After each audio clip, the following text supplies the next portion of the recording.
Welcome back to STL Live. I'm Sarah Thompson, and my guests are Trina, Diane, Clark-James, and Devin Thompson from NPower St. Louis. And Devin, I want to kind of start off this segment for you to tell us a bit more about your story and how you're both student and teacher now with NPower. So please go ahead, tell me how you got involved and a bit about yourself. Well, what led me to NPower, before NPower, I was working as a forklift operator in numerous of different warehouses.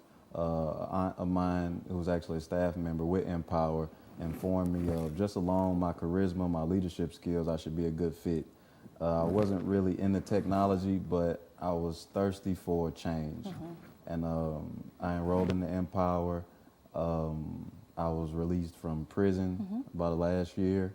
So going through the program, helping with professional development, getting more acquainted with my technology, knowledge of the material, the network that I've built through the NPower family molded me into this position now as a teacher's assistant. So I'm fully equipped to change the same young man that I walked in the office as. So, and now that as a teacher's assistant, I mean, what would you say to students or someone looking at this? Because I think IT can feel very intimidating and overwhelming. I mean, when you start getting into coding and a whole other language, what would you say to someone? What did you learn, or what convinced you that this is actually something that's doable? Well, when you speak with people that are more higher ups at these corporations, they enforce that technology is always changing. You should never really feel left out or you don't know enough, because sooner or later those people that are 10, 20 years into it, they're going to feel like you feel because they have to learn new stuff. So if you're coming in and you're a fresh mind, it's actually easier. You know, you don't really have to feel intimidated. It's just being insecure of being ignorant. You should feel like that, but it's actually a strong suit.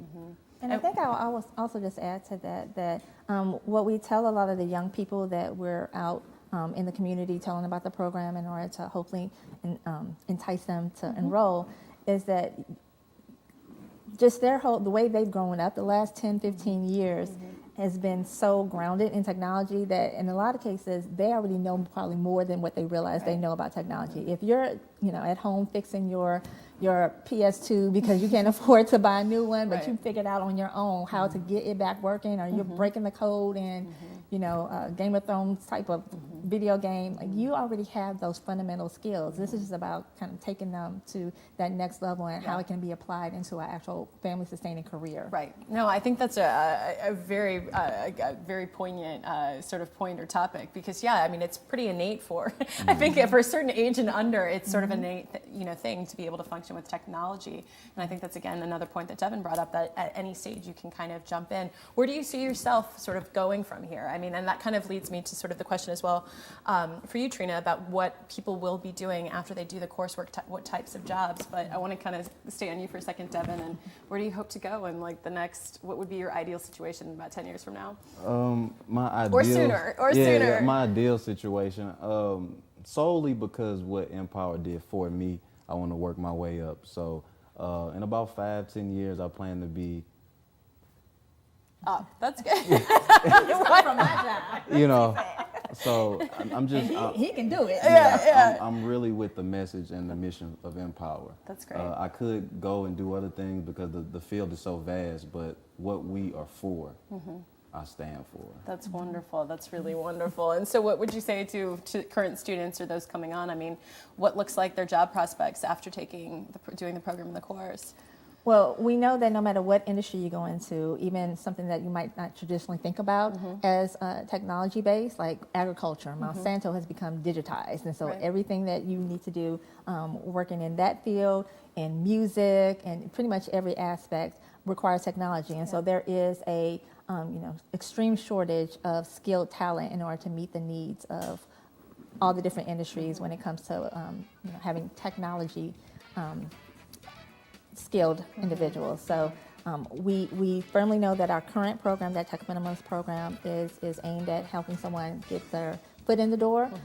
We do provide advanced training in some of our other more established regions, and that's something we'll be doing here in about a year and a half's time. So we will have coding classes or cybersecurity, cloud computing, whatever is the need of our region, we'll provide those advanced training classes as well. So our goal really is to see career growth within the digital world for all of our graduates going forward. That's fantastic. Well, the information's there for you on the screen. Reach out, find out more information, share with others. The website's npower.org, or you can call 314-325-9894. And again, thank you both for being here. What a fantastic program, and good luck to you. We'll have you back. We'll have you back soon enough. All right, well, there's more. He's already conquered the world. There's more STL Live right after this. Please stay with us.